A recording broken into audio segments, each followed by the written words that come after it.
મહુવા તાલુકાનું ખાટસુરા ગામ જ્યાં લોકો હજુ પણ વિકાસની વાટ પકડીને બેઠા છે। આ તસવીરો જુઓ। તરેડી ગામ સુધી પહોંચવા માટે સ્કૂલ જતા નાના બાળકો, ઇમરજન્સીમાં હોસ્પિટલ જતા દર્દીઓ હોય અથવા રોજિંદા મહેનત માટે નીકળતા લોકો હોય, આ બધાને મજબૂરીએ નદીના ઊંડા પાણીમાંથી પસાર થવું પડે છે। આ સ્થિતિ અત્યારની નથી, છેલ્લા 10 વર્ષની છે। ગામ લોકોએ રજૂઆતો પણ કરી, પરંતુ રજૂઆતોને લઈ તંત્ર તરફથી ફક્ત આશ્વાસનો જ મળ્યા।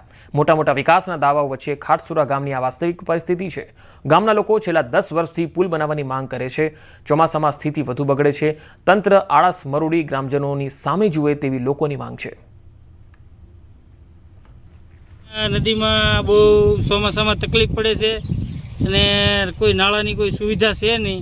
અત્યારે જો આ કોઈ નાના બાળકો હોય તો બાળકોને તેડીને ભણવા માટે સામા કાંઠે મેળવા આવવા પડે દરરોજ માટે।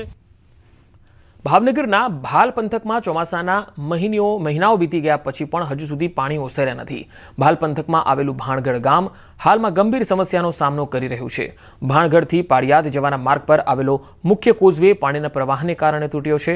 કોન્ટ્રાક્ટર દ્વારા ગયા વર્ષે કામ શરૂ કરાયું હતું, પરંતુ આજ દિન સુધી પૂરું થયું નથી, જેના કારણે સિહોર, ભાણગઢ, દેવળિયા અને પાળિયાદ ગામોમાં માવઠાના પાણી હજુ સુધી ઓસર્યા નથી।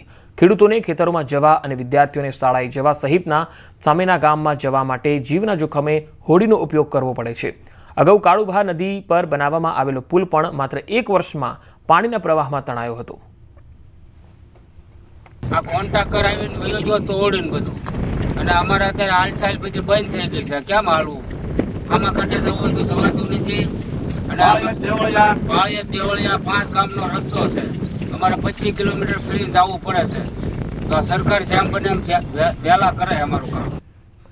માર્ગ અને મકાન પંચાયતના અધિકારીએ જણાવ્યું હતું કે ભાણગઢથી પાળિયાદ વચ્ચે નવો બ્રિજ બનાવવા માટે વર્ક ઓર્ડર આપી દેવાયા છે। હાલના વિસ્તારમાંથી પાણી ઉતરી જશે કે તરત જ બ્રિજ નિર્માણનું કામ શરૂ કરી દેવાશે, જેનાથી ગ્રામજનોને આ હાલાકીમાંથી રાહત મળશે।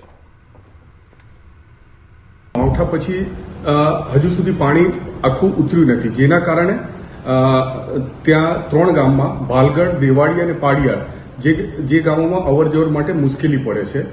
તંત્ર દ્વારા ત્યાં 3 કરોડનો અંદાજે 3 કરોડનો બ્રિજ મંજૂર કરવામાં આવેલ છે, જે 60 મીટર પહોળો છે અને એનો વર્ક ઓર્ડર પણ અપાઈ ગયો છે। હવે પાણી નીચે ઉતરતા અને સુકાશે એવું જ એ કામગીરી હાથ ધરવામાં આવશે અને તાત્કાલિક એ પુલનું કામગીરી પૂરી કરીને